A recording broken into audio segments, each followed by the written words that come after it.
अब जब हूथी ने धमकी दे दी सऊदी अरब को और कह दिया कि सऊदी अरब के लिंक वाले जहाज लाल सागर में नहीं आ सकते, तो उसी वक्त मैंने बताया था कि सऊदी अरब ने अमेरिका से बात की है, यानी बिन सलमान ने ट्रंप से बात की है। उसके बाद मोहम्मद बिन सलमान ने कई और, है ना, दूसरे अपने साथियों से बात की और फिर उसके बाद ये धमकी दी। सऊदी अरब ने कहा है कि जो धमकी हमें दी गई है और हमारा जो रास्ता बंद किया गया है हमारे लिए, हम उसका ताकत से जवाब देंगे। तो यानी सऊदी अरब वर्सेस यमन का अलग एक जंगी रूप शुरू होने वाला है। यमन की जो सरकार है वो अमेरिका और इजराइल और सऊदी समर्थक है। यमन को दो हिस्से में समझिए। यमन में दो ग्रुप हैं। एक ग्रुप हूथी का है। हूथी के इलाके में जो इलाके आते हैं, जो एरिया कवर करते हैं हूथी, वहां पर वो अपना कानून चलाते हैं, अपनी सरकार चलाते हैं। अब रह गया यमन का ऑफिशियल, यमन की सरकार का इलाका, वो मान्यता प्राप्त है, उसको पूरा कंट्रोल सऊदी अरब करता है। सऊदी अरब यमन को, उनकी गवर्नमेंट को पूरा सपोर्ट करता है। तो ये बात जो अब बताने वाला हूं, ऐसे बयान की हमें पूरी उम्मीद थी।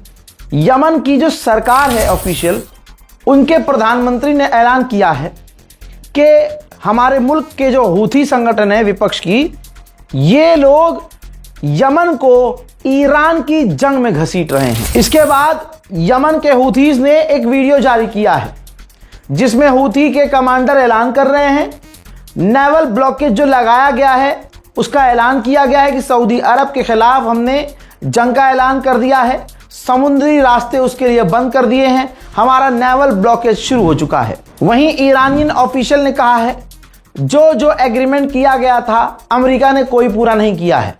हमारे पैसे अनफ्रीज करने का वादा किया था अमेरिका ने, लेकिन हमारा 1 रुपया भी अभी अनफ्रीज नहीं किया गया है। दोबारा जो ये जंग शुरू हुई है, चाहे छोटी मोटी कहिए, चोटें आई हैं अमरीकी फौजियों को।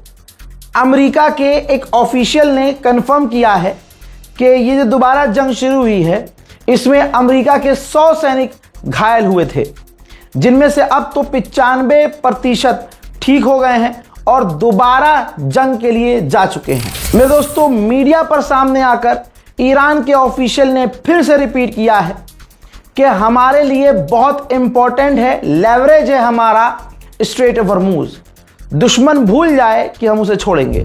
अमेरिका के ऑफिशियल ने कहा है कि डोनाल्ड ट्रंप का मन बन चुका है कि हमें ईरान पर हमले करते रहने हैं। डोनाल्ड ट्रंप जब तक चाहेंगे ईरान पर हमला होता रहेगा। डोनाल्ड ट्रंप अमरीकी जो फौजी मारे गए हैं उनका बदला ईरान से लेंगे।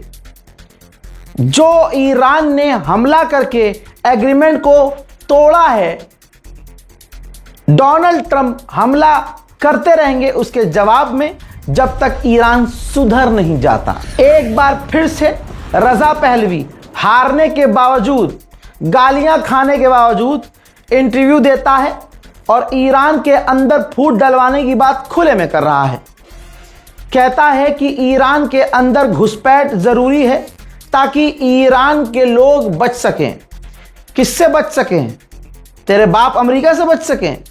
तो एक बार फिर से ईरानियों को भड़काने की कोशिश की जा रही है। हजरात मोहतरम, इसी बीच में यह खबर आती है कि 10वीं रात को भी अमेरिका के सेंटकॉम ने ऐलान किया कि हमने ईरान के ऊपर बड़े हमले किए हैं, जिनमें कुछ जगह खास है, जैसे सिरिक के इलाके में बड़े हमले किए, Bandar Abbas, southern Iran, Bushehr nuclear power plant, इसके अलावा Chabahar, Konarak, southern Iran, Qeshm island, इसके अलावा कहा जा रहा है इस्फहान, सेंट्रल ईरान, यहां पर हमले किए गए।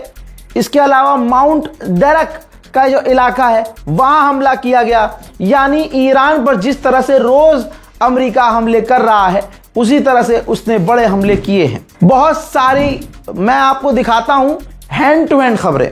लिहाजा वीडियो इतने जल्दी नहीं आता है। एक वीडियो ईरान पर हमले का है, देखिए।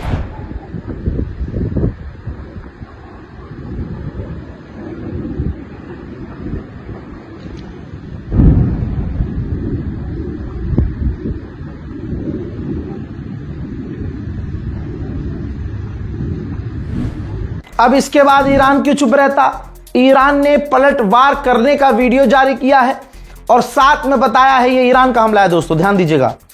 साथ में बताया है ईरान ने कि हमने कुवैत में अमेरिका का एक बेस है, आरिफ जान बेस, जो अमेरिका का बेस है, वहां पर तैनात अमेरिका का डिफेंस सिस्टम है, हमने उस पर टारगेट किया है, हिट किया है। इससे पहले के अपडेट में मैंने आपको बताया था कि ईरान ने एक टैंकर पर हमला किया है।